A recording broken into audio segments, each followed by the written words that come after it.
Tonight I'd like to talk about responsibility in the Rittenhouse trial debacle incident. This is another rant.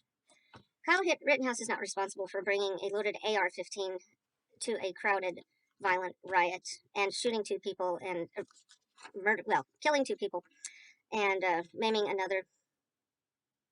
He's not responsible for leaving his post at the car dealership that he was supposedly protecting with an AR-15 with armor-piercing bullets. And following that crowd, aiming his weapon at least two people, and then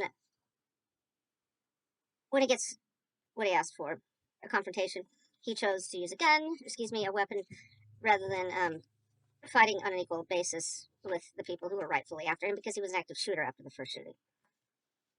So he's not responsible for any of that, none of it. So it's time for a diaper service. We need a diaper service for Rittenhouse, because he's such a poor boy. But if it wasn't him, who was responsible? Was it his mother for allowing her son to go to Kenosha with with a weapon, deadly weapon? I would say yes.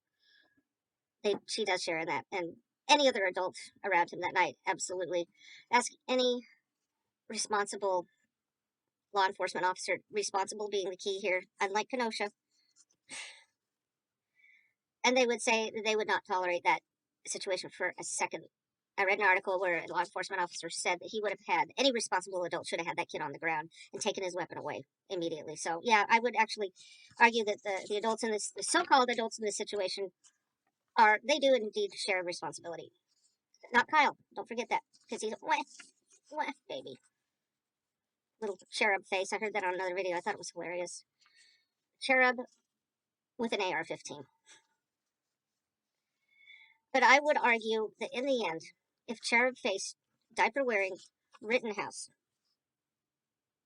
was a big enough man to murder two people and maim another one, yes, I am using the word murder, that he should have had big enough balls to own up to what he did. I think I smell something. I think I smell a dirty diaper.